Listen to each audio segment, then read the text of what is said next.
It's kind of a broad subject, connected worker factory of the future. So we'll talk a little bit about remote connectivity for those that felt bad they couldn't go to that one. Point of interest, some AR, VR type stuff we're looking at, and a little bit just in general, some of the things we're doing around smart factory, industry 4.0 type things. Because it's all, you'll see from that it's all interrelated, right?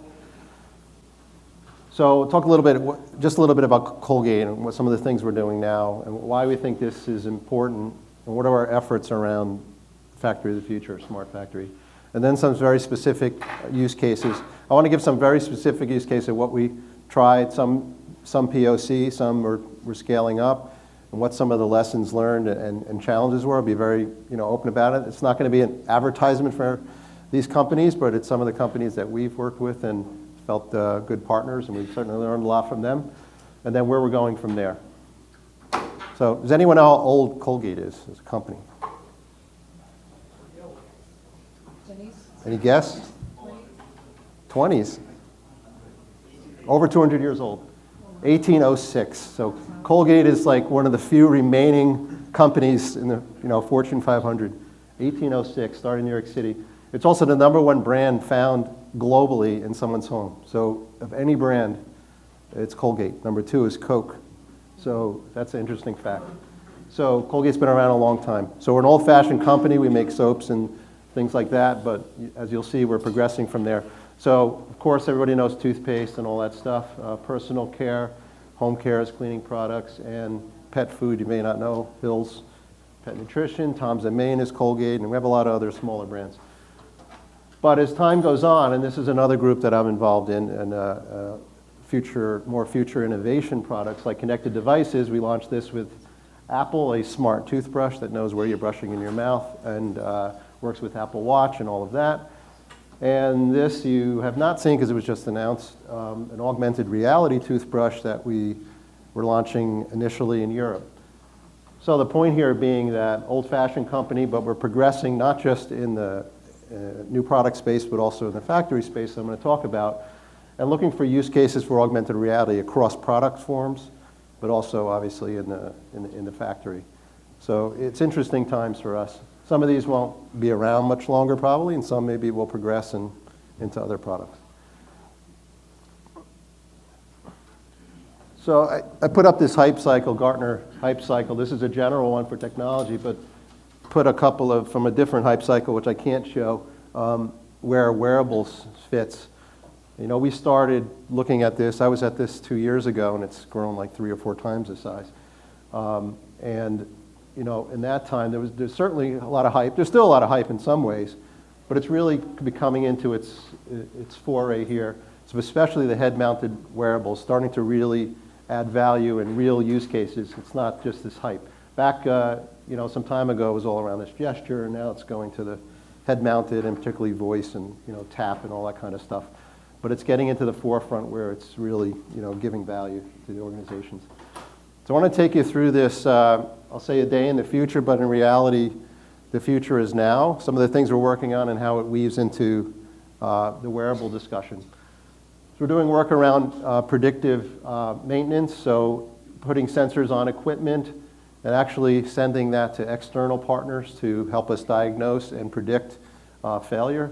So this is one thing that's happening, so that data can go external, but these people have to connect back to us. So how are they going to get back to us? How are they going to say, is that sensor still working?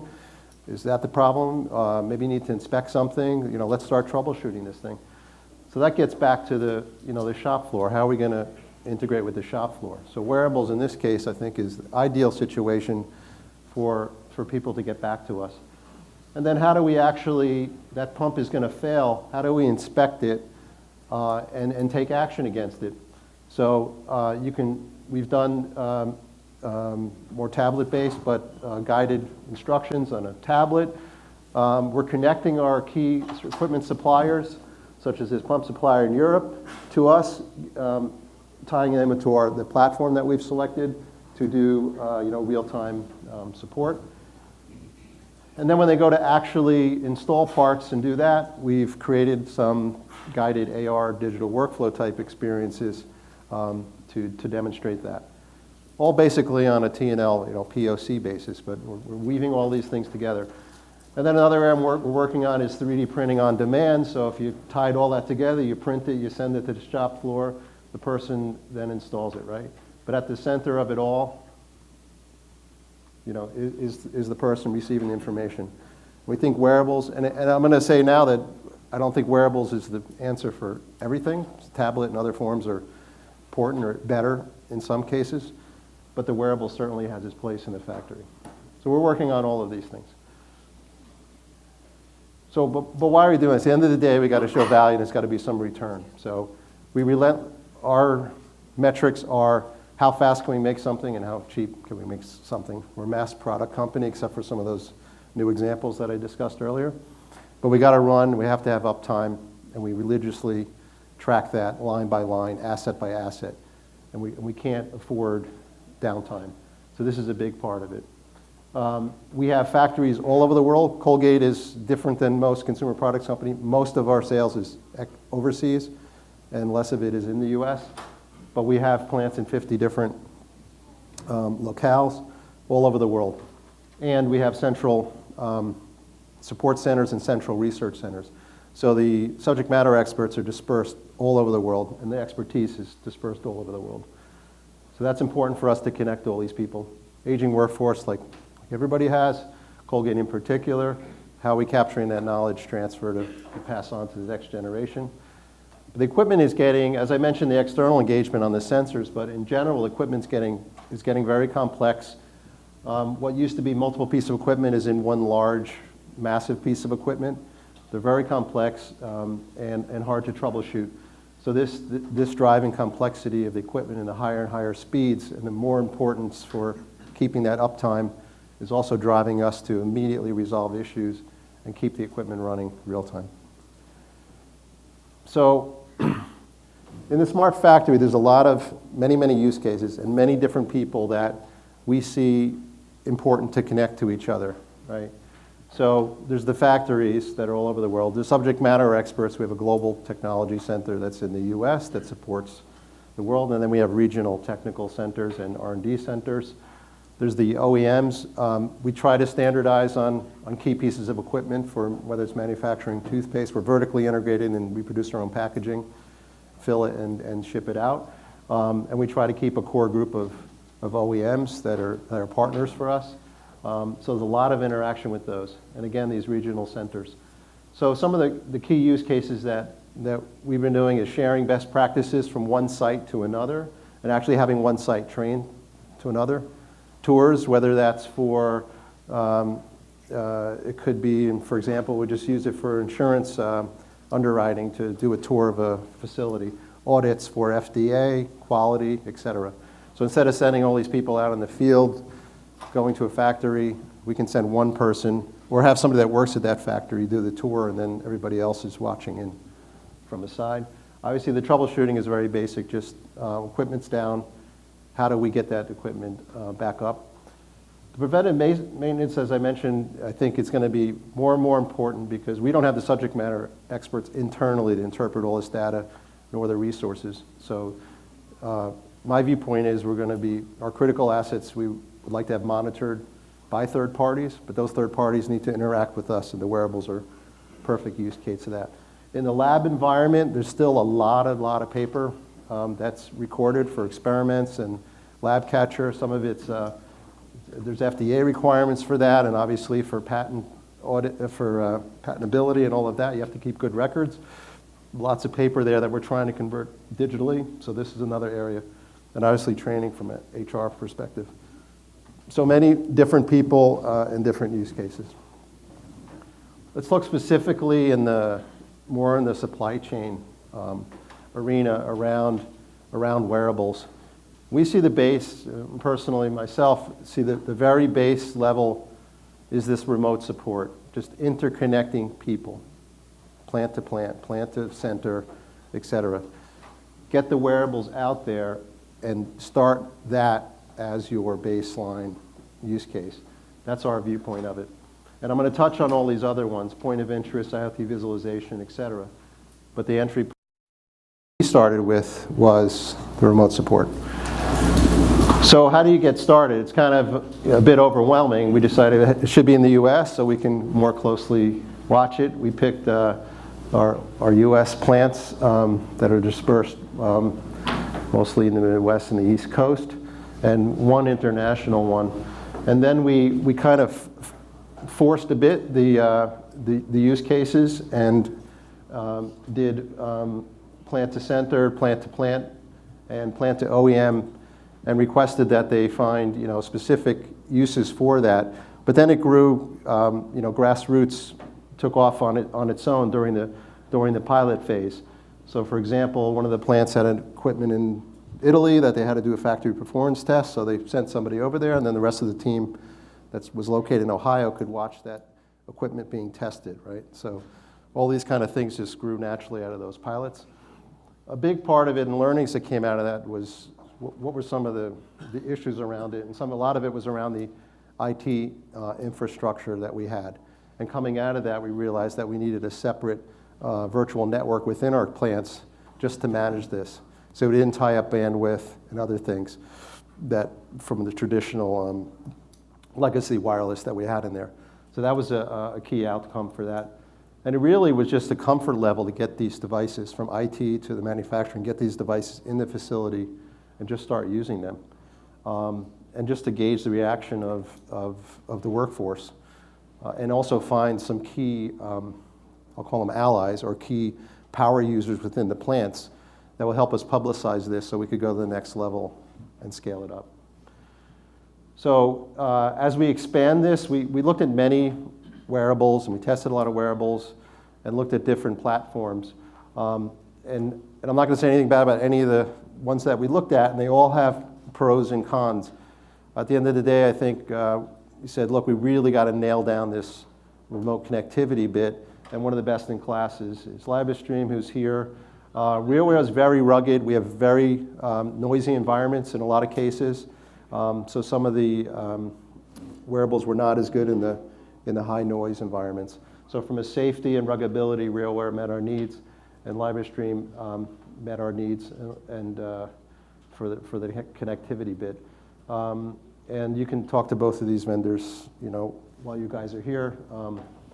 I can recommend both of those. So we're going to expand it to some of our larger factories, our top 20 factories around the globe, and we're in the middle of doing that, doing the training and onboarding all of these factories as we speak. But it's not just limited to in the plant environment. The R&D community and the laboratory community is also interested, and we're doing POC with Apprentice, who I think some of them are in this room, and you should feel free to look them up, another valuable partner of ours. Looking at things, yes, the remote connectivity was one of the things, so lab to lab can talk to each other, but doing clinical research, recording plaque gingivitis readings and all the things that they have to do, support for plant trials, whether you send another army of people to go to a plant and do a trial on a new formula or a new product, this can all be done remotely or just send one person there. And then importantly, in the roadmap is getting to digital lab books and also digital data capture. Apprentice is very interesting technology because you could look at, say, a test tube or a pressure gauge or something, and it can digitize that and put that into a digital procedure or a digital record. That could be audited, et cetera. So it's really interesting technology. So that's another area that we're looking at and looking to expand that. So what are some of the challenges? I think you've heard a lot of this already from some of the panels and the speakers down there. There's the business versus the IT objectives. A big push to get the first wearables out there. Once they're in there, it gets a little easier, but IT is still very nervous about all this. The ROI is a difficult thing to measure. Obviously, if you reduce travel, but the efficiency gains, there's so many efforts going on to keep efficiency at a certain level. It's a bit hard to get those metrics just devoted to the wearables. The wireless infrastructure, we know we have to improve that. Obsolescence, I mean, my take is that, it's like, wow, you just ordered all of these wearables. I said, yeah, and there's no guarantee. In 2 or 3 years, almost 100% probability they'll be obsolete. So it's a bit of a sunk cost at this point, the way things are moving. And making sure, without somebody oversight pushing these use cases, that it keeps moving. And device management and security, obviously very important, and we have to improve the framework around that. Let me get into some of the other topics. This is another company we work with, IQ Agent, which it's a point of interest support, so giving relevant information as you need it. For example, that's a printer. We've heard this today that the data exists in many, many different places on people's computers. Difficult to retrieve that information all in one place. So what we've done and done these demonstrations are pulling up the relevant data from a QR code and pulling up either sensor data and or video files, etc., to do work, to perform certain pieces of work. So we've done it with tablet, and we've also done it with wearable HoloLens, and now we're doing it with RealWear. So getting the information that you need, when you need it, where you need it. And here's some images from that. It's oral care making mixer in our pilot plant, overlaying sensor data, and you can call up procedures, etc. This is another one on a cobot line, calling up information, but it can also call up procedures and videos and help videos and things like that. So the information where you need it without going back to your desk. We've done some guided maintenance type work with a couple of companies, PTC, ThingWorks using PTC Studio, Scope AR, who is also downstairs, HoloLens again and tablet to get the really rich experience that's locked on in perspective. HoloLens is great, but it's also very cumbersome. The tablet, again, it's not all about wearables. I think the tablet and the phone can work for a lot of the applications, it's great. So we're doing this more in a bit of a POC, test and learn, and there's some challenges to scale this up. And the challenges are it's very expensive to create the experience. We don't have anybody in-house that can do that. It's expensive, it's timely. You have to keep the content up to date and keep it sustained. There's not a group right now that's willing to take that on beyond the POC. I've spent a lot of time trying to convince equipment suppliers and all that to let me have your drawings so I can create an experience, and that doesn't go over so well. My take is that needs to be a service that they provide to us when they sell us a piece of equipment. The top 10 maintenance procedures should be from you, and you should develop them, because you sell 1,000 a year and I buy 2 a year. I'm just doing it because I want to push it from a learning perspective, but I think the ownership lies in that. I just spent 2 weeks in Europe trying to convince a bunch of equipment suppliers to do that, and yeah, it worked pretty well. The same thing with the connectivity platforms. A lot of the suppliers created their own platforms, but we as a company can't have 20 different platforms, every equipment supplier. We want you to use our platform. So they're difficult conversations, but we're big enough probably eventually we could drive the conversation there. But that's a challenge. Hello. So the other problem is, okay, it's expensive, we don't have a lot of resources. How do we prioritize what we do? So for example, and we did this with another company, looked at our blow molders, right? In our factories, we blow our own packaging. These are all the key tasks that you do around a blow molder, and then put those into criticality of if something goes wrong in any of those events, what's the impact to production or safety or whatever, and then trying to get to, these nine things that they do are really the important ones. So which ones are we going to actually try to do digitization, AR experiences or whatever? Where would we even start? Because it's kind of a daunting task. So we've done some of that work to make that make sense to us. So right now, as I said, the baseline has been the remote support and the wearables. We've done the POCs in AR and guided maintenance and all of that. And we want to continue that and expand that over the next year plus. And the eventual goal, as I showed in that teaser slide, was linking all of these digital technologies together and getting the information to the worker by mobile device. And wearables is going to be a key part of that. So I think it's going to be important. There's still some warts, and it's not all perfect by any means, but the technology is getting better all the time, and it's going to be important for us as a company. I think most of your companies as well. So thank you for that, and answer any questions.